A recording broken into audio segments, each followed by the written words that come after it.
Yeah, the SCOTUS decision in Scrimeti today sucks butt. Like there's really no way of sugarcoating that one. Basically the Supreme Court of the United States declared open season on trans medical rights. So that's not great. Yeah, like the entire decision is fucking bullshit. You know? Like it's just horse shit.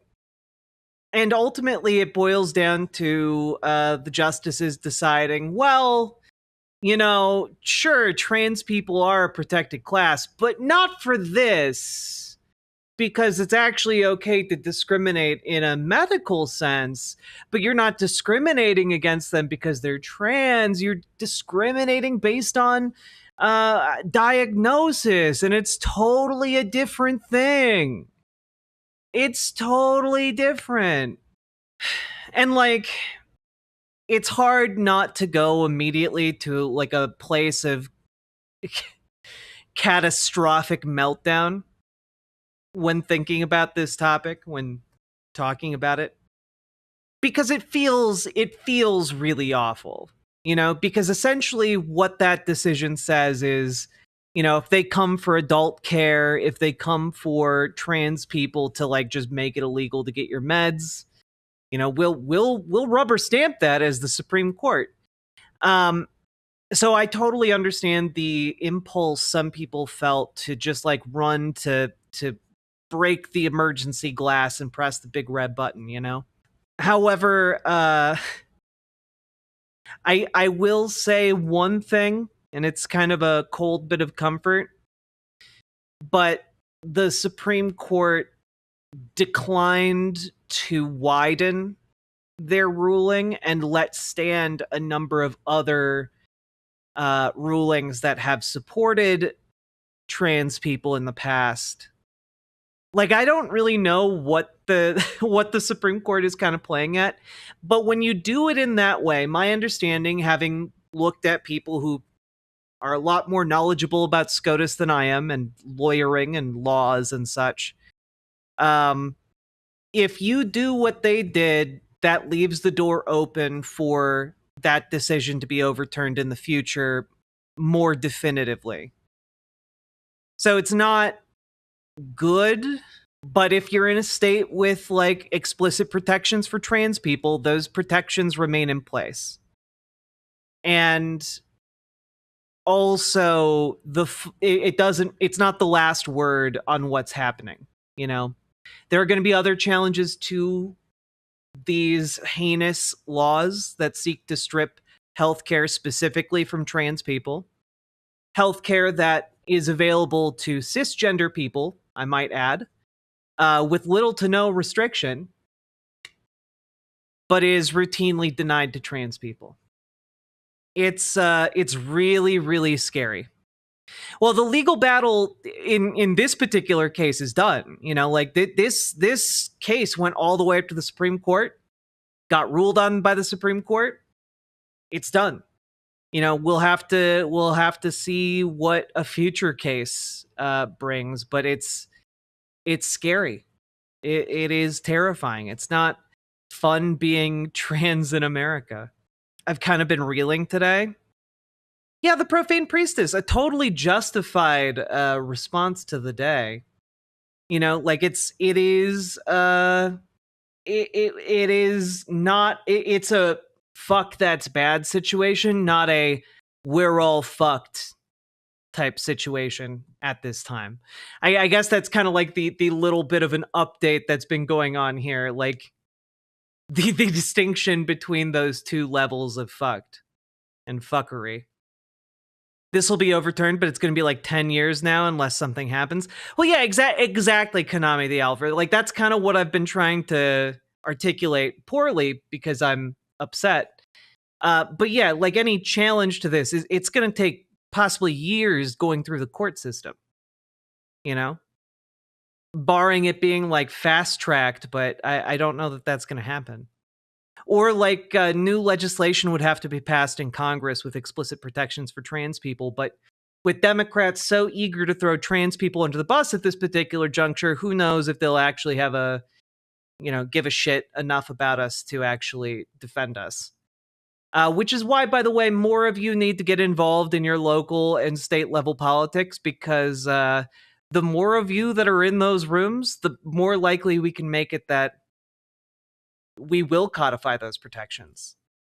And yeah, of course, whenever we're talking about people who cannot leave the country, cannot leave their state, cannot leave their hometown, like that is going to be restrictive.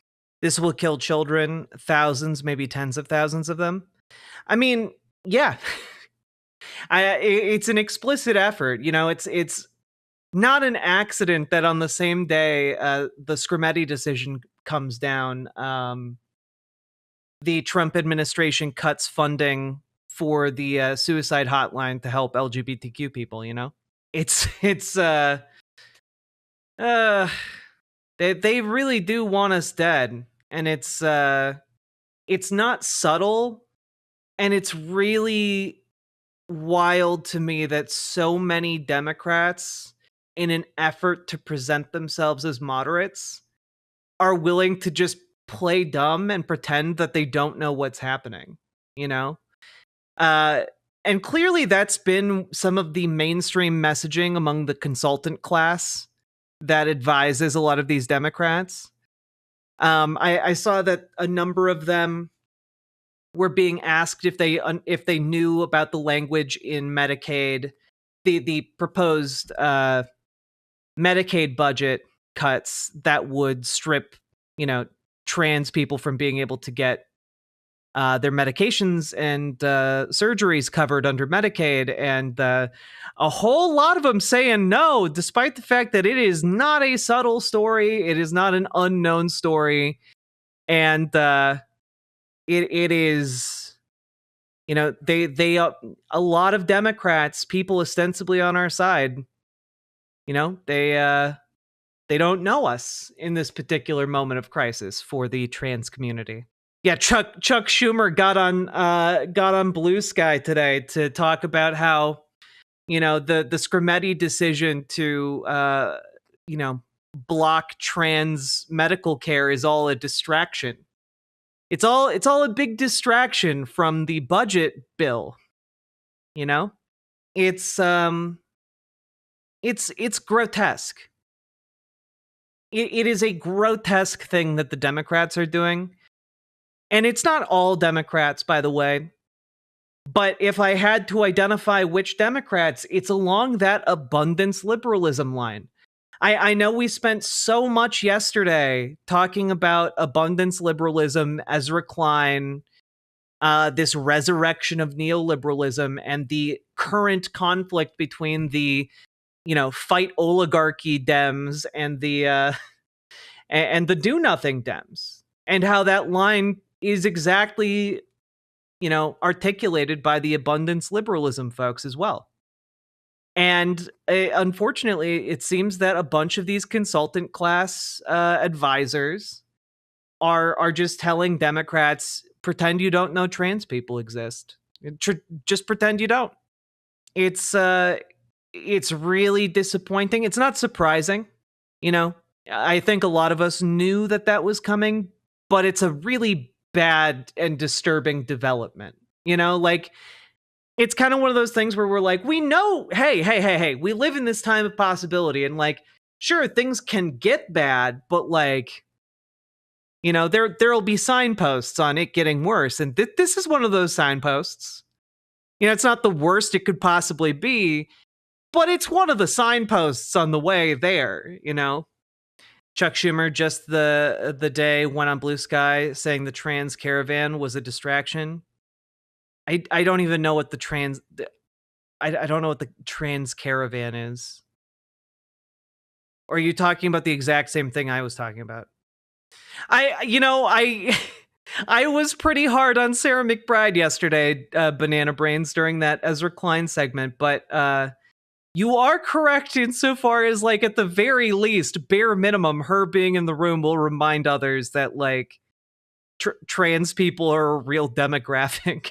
Riverboat Jack is coming to town. All the viewers gather round. Twitch and YouTube is where she streams. All that content is bursting the seams. Politics, gaming, and plenty more. Her sense of fashion you'll adore. So grab your stuff and hop aboard. We're going straight to Jack's Discord. Riverboat.